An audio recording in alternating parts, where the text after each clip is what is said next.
Oula, mais qui ça pour nous faire? Oula, oula, la vie a tout partout et puis oula, oula, la vie a capé oui et puis oula, oula, mais qui ça nous fait faire? Oula, oula, mais qui ça pour nous faire? Oula.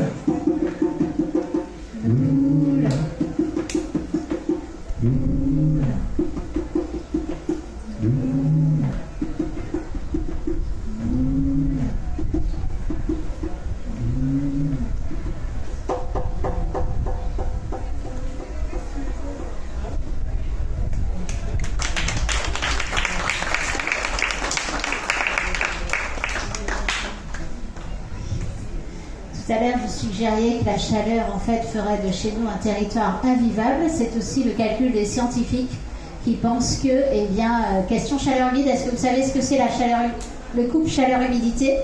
Donc, ce qu'on appelle la chaleur humide. Donc, c'est un couple qui se calcule comme ça. Vous avez des degrés de température et des degrés d'humidité.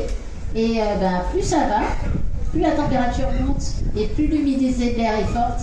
Et plus on se situe dans une situation inconfortable jusqu'à devenir létale. L'an dernier, c'est pas une vue d'esprit, l'an dernier, 6 décès ont été attribués en Guadeloupe à la chaleur. Donc comme vous voyez, en fait, sur toute la zone intertropicale ici, eh bien, le risque est très fort. Et bien sûr, de plus en plus fort. Mais vous voyez qu'il est très fort déjà sur une augmentation de température de 1,7 à 2,3 degrés. Donc actuellement, ce vers quoi on tend. Ok?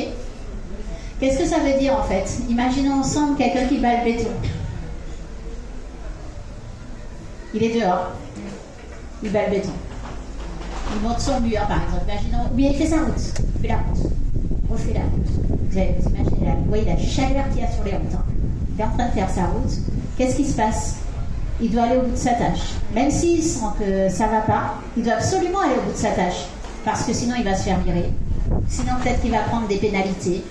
Il y a plein d'éléments, en fait, qui font qu'il faut absolument qu'il aille au bout. Donc, il va forcer son corps.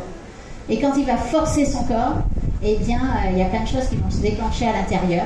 Et notamment, il va commencer à abîmer ses reins. Okay. On note déjà que sur toute cette zone-là, toute la zone que je vous ai montrée, le nombre de dialyses explose. Ok?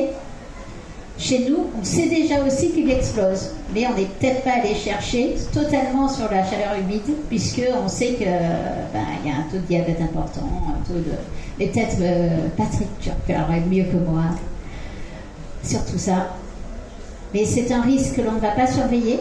Et pourtant, tous nos prestataires, on leur dit de faire ça, de travailler dehors, de couper l'herbe, de faire du béton, de faire de l'agriculture,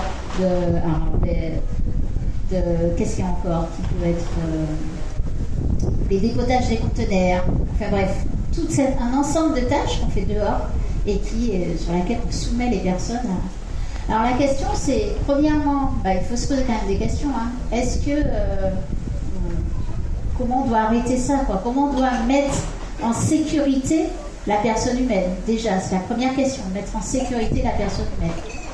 Donc certaines entreprises commencent à se poser des questions et quand même le droit du travail et les syndicats commencent à mettre ça sur la table puisque c'est absent du droit du travail en France.